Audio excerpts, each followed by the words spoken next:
The Survivor Specialist, Phil and Tegwith are back, and today we're doing another episode of Everything You Need to Know About. And today we are talking about Christian Hubicki, who I know Tegwith has been dying to talk about.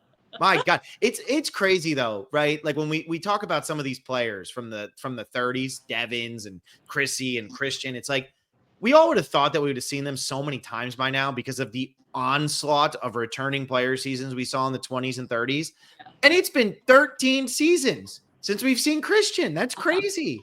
It's borderline. It should be illegal. That should be illegal in my book.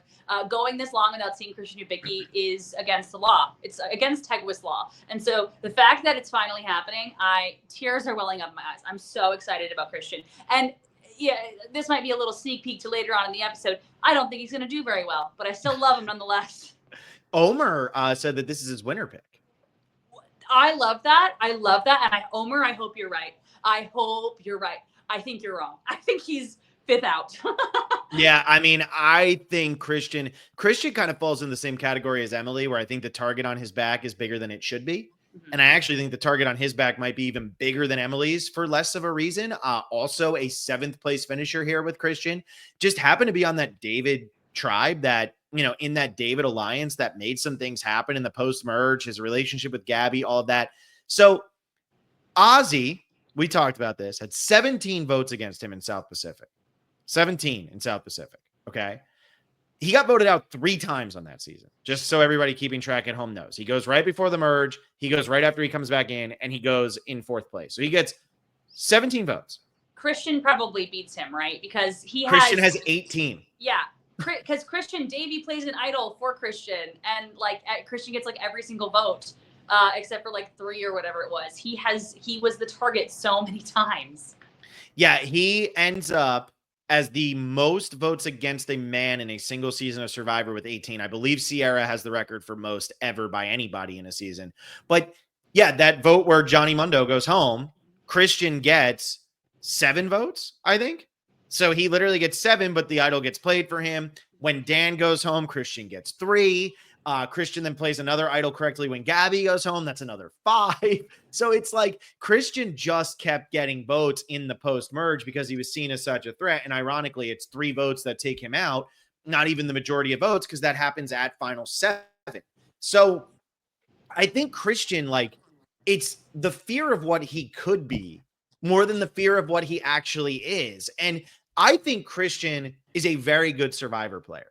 But the way that people treat him, you would think he somehow won David vs. Goliath or finished in the David Wright position of Millennials vs. Gen X. That's where Christian finished on David vs. Goliath. It's like he finished 7th. He was a long way from winning this game. He lost to Allison. He lost to Davey. He lost to, Kara. People that we're not sitting here, like Davey, I think a lot of people talk about, Kara and Allison, people aren't sitting here going, oh my God, they should have been on 50. Where are they? But Christian just falls into this different realm. And I think that's so fascinating.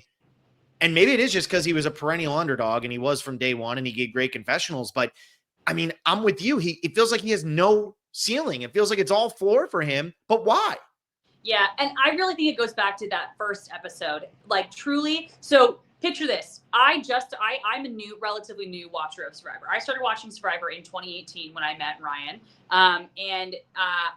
My first ever live episode of Survivor, watching it with people around the world, is Dave versus Goliath premiere episode. My knowledge of Survivor is small. I had seen probably 3 seasons by this time, so not a ton, but I'm ready. I'm ready and excited to, watch this live. And I see this scrawny guy on a boat, and I'm like, what is this guy doing? That's crazy. And then the first challenge is the challenge that he, wrote algorithms to fix or finish slide puzzles as quickly as possible. That is the obviously not necessarily luck. They knew that going into the game, but seeing that, that was so cinematic. That was theater, right? And seeing that, I think, is really truly why he has such a big target and why he's such a big name, because we see this. It's almost like that opera singer, of that opera singer who was on America's Got Talent or whatever, Britain's Got Talent.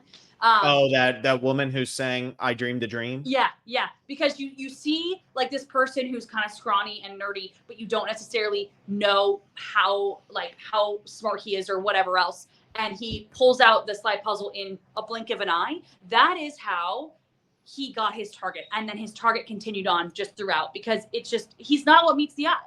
And we see him win a challenge, and we see him just like talk for 8 hours straight, and we see all of these things about him.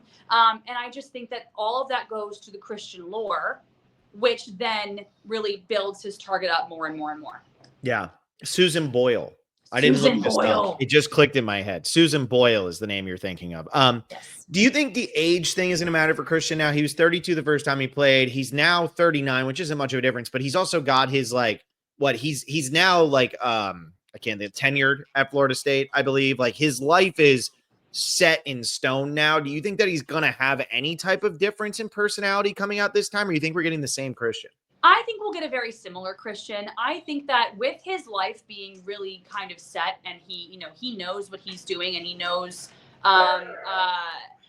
sorry, I heard that dog. I'm dog sitting, and this dog really wants me to do something and not talk about Christian Hubicki. Not a real fan. Jagger's not a real fan. No, I really think that he will be a very similar person to what he was, but I do think it's going to be very interesting watching him come into the game not having Gabby, because that is truly what it was, a big relationship. It's like watching Kyle, going without Camilla. It's like, seeing this person not have their number one that really truly they got them through the game. I think that's going to be the really big difference that we see with Christian. Yeah, I mean, I'm curious how that'll go too. I'm assuming they're going to split up Mike, Angelina, and Christian. We've talked about this a lot. I feel like they're going to be one on each tribe. Christian did vote for Mike to win.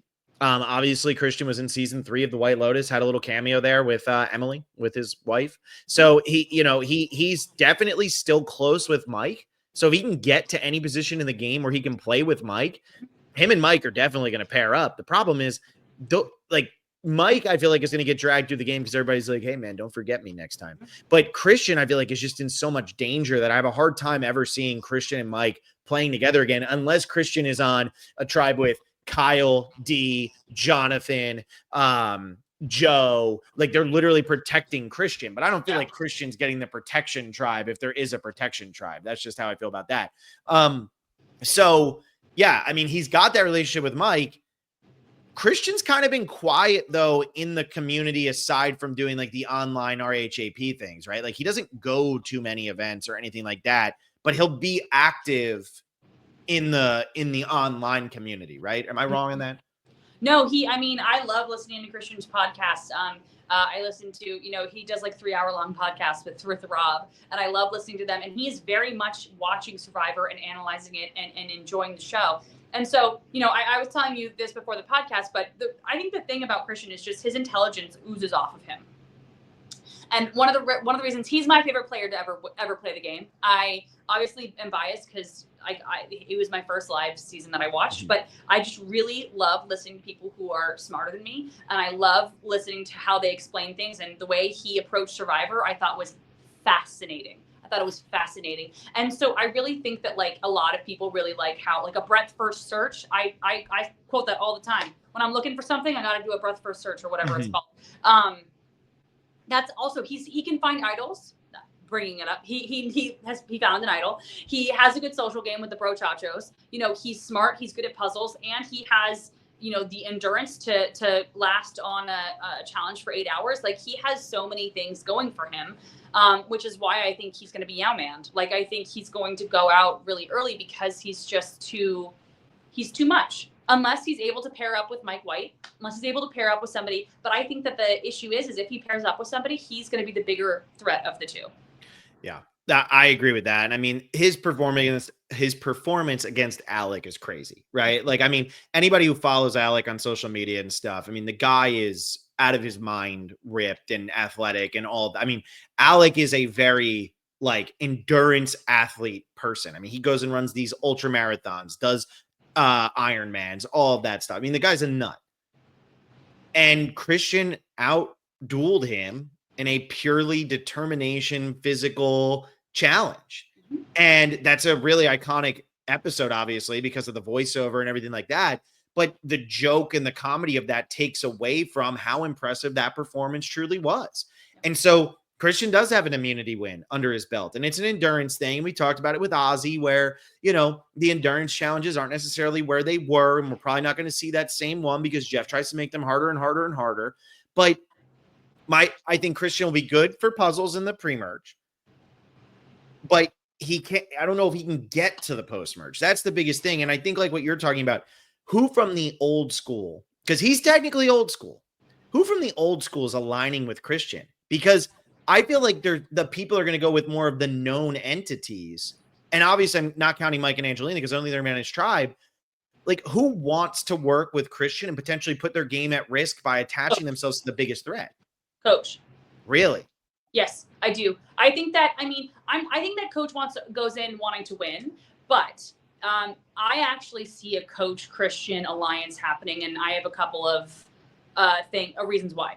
First and foremost, Christian talked about how his strategy within the game was to create as much chaos as possible. Because if you know chaos is going to happen, that means that's a known, even though it's chaotic. It is a known, and you can plan for that if you are the one that is creating the chaos or knows how the chaos is being created. Again, he's so smart. I don't necessarily know if that's a really good strategy, but it's interesting. So who is good at creating chaos? Who is like kind of a chaotic person, even though he's not like, yeah, his gameplay is actually pretty straightforward most of the time, but he's a chaotic person. Coach is a pretty chaotic person. He's just kind of a weird guy. So I think that would be, and it would be a weird kind of alliance happening. That is one thing on that. Then also, I think that Coach, if he still believes the way he used to, he always wanted to fight against like the worthy opponents. He always wanted to fight against somebody who he felt like was, he was Dragon Slayer, all that stuff. If he still believes that, if the other big target on his tribe is Christian, he's going to want to be like, okay, maybe it's I'm going to get you out first, or maybe it's let's work together and I'll get you out later. Like, I actually see that this could happen. Now, is that one that they necessarily want to happen? Maybe not. But you think back on Dave versus Goliath, who was Christian's other big alliance other than Gabby? It's somebody that you would not expect, and that was Nick. And they wanted to keep it kind of a secret alliance because it was the lawyer and a lawyer from the South, and what was their name? What was Mason Dixon? That's right, Mason Dixon. That's right. Yeah. So I could also see that Christian is like, well, that is an interesting idea, and worked for Nick. Yeah. And I really think that could be something where he's like, well, who would think that Coach and I would work together? And maybe that is the way forward. Now, I think that on a scale of 1 to 10, it's definitely happening. 1, it's never going to happen. I would probably say it's a 4. Mm-hmm. But I still think it's an interesting thought experiment nonetheless. Yeah, I mean, I could see that. I think the biggest problem for Christian is probably going to be the old schoolers who are more are less strategic. Your Colby's, Ozzy's, Stephanie's. I think Sari even maybe is a little worried about Christian. Maybe she tries to talk to Christian, but I could see Christian being maybe a little too Sari going, I'd rather play with Candace than play with Christian. And so I do see maybe a Coach thing there, but it's really going to come down to, I feel like, the new era for him. Like, who does he get paired up with from the new era? Because he obviously did a good job with the Brochachos, right? Like, we saw that in David versus Goliath. But can lightning strike twice with this? Can he do the same thing with a Jonathan, a Joe, even a Tiffany, right? Tiffany's jacked. So, like, can he do that with one of those types of players? Or is it kind of going to be like, we can see through this, Christian, like, we can't let you be the nerdy guy who we underestimate again? Here's the question. How much do you think does Joe and Jonathan know about Christian's game? They have never watched it. Yeah. So that's the thing. Like, I think that Christian is incredibly charming. I vividly remember Gabby crying on that swap tribe being like, you're so charming. Like you're going to be saved and I'm going to go out. This is just, you're too nice. You're too charming, which I genuinely think is the case with Christian. And so I think if there are players like Jonathan, like Joe, maybe even Colby, who just kind of see him as this like charming guy. And yeah, he's really smart, but he's also really funny and like all that stuff. And I think that could, he could use that to his advantage, but he has to find the ignorance of, I'm not saying they're dumb, but they just don't know his game. No, I think that's a great point. Sorry, go ahead. Sorry. No. That's because I don't think like somebody like Charlie, who is also pretty strong, I think he would probably see through it. I think Kyle would probably see through it. Like, there are people who know the game really well, who know, you know, specific, not just the game, but like know seasons very well. That would be like, oh, he's trying to make a Brochachos 2.0 kind of a vibe. But then I think there are people who maybe didn't know that happened, or don't remember that happened, where he could use that to his advantage. And I think you're right with that, because we talked about this with Chrissy, right? If you were to play this on season 40, everybody knows Christian. Mm-hmm. Everybody's scared of Christian. 13 seasons later, the shine's worn off a little bit there. And I turn and I look and I say, Colby's always Colby. Ozzy's always Ozzy. Cirie's always Cirie. Like, that's why those are the names that come to my mind first when I talk about this cast, because those three people are always who they are. Aubrey's even kind of like a threat, but she might have lowered her threat level a little bit. Coach, we know what we're going to get from Coach. Jenna is up in the air, so we don't know. But I think the people in the 30s actually have been done a favor here, because maybe the threat level has been lowered enough. And maybe we are underestimating where Christian can finish in this game, because maybe Christian's not going to be a target for people because they're not going to have watched David versus Goliath that recently. And because there's two people on this season from David versus Goliath who finished better than him. Mm-hmm. And maybe you're not like, oh, Angelina, like Angelina was always going to be a 0 vote finalist on David versus Goliath. But Mike White certainly has been more in the public spotlight than Christian. And maybe if you're on the other tribe, you're like, I'd like to hang out with Mike White. Maybe I'll bond with Christian, so when we get to the merge, I can then team up with Mike White. Yeah. Yeah. I feel like that's all very real. I will say I don't understand the not having recently watched David versus Goliath, because that is the one that I watch the most out of any season. I think I've seen it like 5 times, 6 times. That's how I am with Australia. I've watched that a million times because that was my first. I watch it so much. It's so comforting. But I do think that there is something there where he'll be able to figure something out. And I think also the time could also benefit him, because I think that somebody like Charlie, I love Charlie. I think that Charlie's going to have a bigger target than a Christian in theory, because everybody to this day is still talking about, oh, Charlie should have won. Charlie was robbed. And if Christian's on a tribe with Charlie, he could be like, oh my God, this guy literally almost just won. He literally missed it by 1 vote. Why he's able to play. He's able to play the game. Like, I feel like there are ways that these newer or these older school players can utilize the threat of the recency bias of some of these other players and weaponize that against them. Now, granted, I do think that, like, for example, a Charlie or or Kyle or somebody has a lot of relationships because they do go to these events and they're friends and they, they're still so connected. It's like a week after summer camp, where you're still texting your summer camp friends kind of a thing. Whereas Christian, went to he's in college and he went to summer camp like 5 years ago, and he texts 1 or 2 of his summer camp friends, but not really as much. Mm-hmm. So I do think that, we have to keep in mind the relationships, but the recency bias is a real thing. And we didn't really see that play out in 40, but I could see it play out in 50, because I could see the old school people not really wanting to lose to these newer school people, because the last returning season they saw was 40, which was old school after old school after old school get voted out. So I don't know. I think that he'll be able to pivot his or turn the spotlight from him onto somebody else, like a Charlie or a Kyle or a Camilla or something like that. Yeah, and I think the other thing that's going on with this cast too is, if you look at the old school versus the new, the fact that it's the 26-39 day cutoff, I do think there's a competitiveness from the old school players, because Jeff keeps saying this is so much harder, which, like, I think when Jeff retires, I think he's going to say, no, the 39 day game was harder. But right now he has to pitch that 26 is harder, and he says that all the time. And I think that there is this feeling from the older players who are like, screw that. I want to go beat them at their own game, and I want to make them feel it. My biggest worry with Christian is, can he turn off the brain? Like, can he turn it off? Because Christian is such a cerebral guy. Yeah. And now that's what his career is, and that's what he does. He doesn't have to turn it off in real life, right? And he's not this weird guy who keeps saying all this smart shit. He's a nice guy who's really smart and a little nerdy. That's a great, endearing thing to be. He doesn't have to turn it off. Can he turn it off on this game, though? Because otherwise, maybe you see a fans versus favorites type thing like you're talking about. A lot of favorites go home a lot of fans go home in that first section of the game. But Yao Man's the one favorite that they're like, sorry, man, there was no way we could let you get further. Yeah. Yeah, and that's my fear. That is not what I want to happen, to be abundantly clear. I do not want that to happen. Best case scenario, Christian goes, Omer's right, and Christian goes to the end and wins. But yeah, I think it really depends if he can turn off his brain and turn it, like, I think it has to be a tool that he utilizes, not just a given, his intelligence. It has to be in a conversation with somebody who maybe would, maybe like an Aubrey, or like somebody who would respond well to that kind of. Those are kindred spirits too, yes. Aubrey and Christian. Yeah, 100%. Yeah.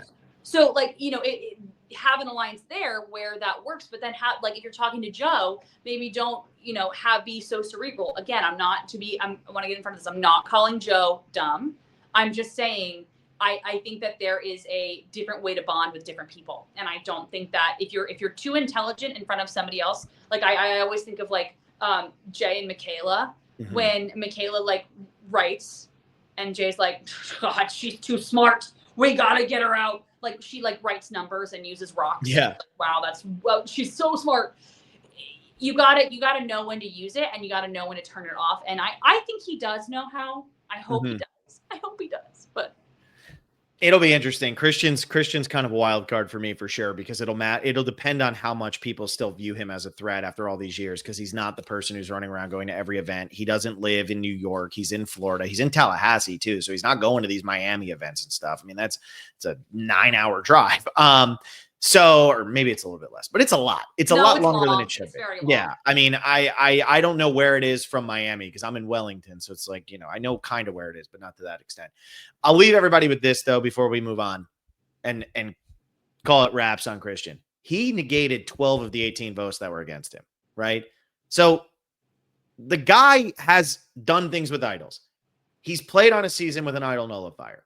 He knows the game, and there's a lot of things, a lot of trinkets that have been involved.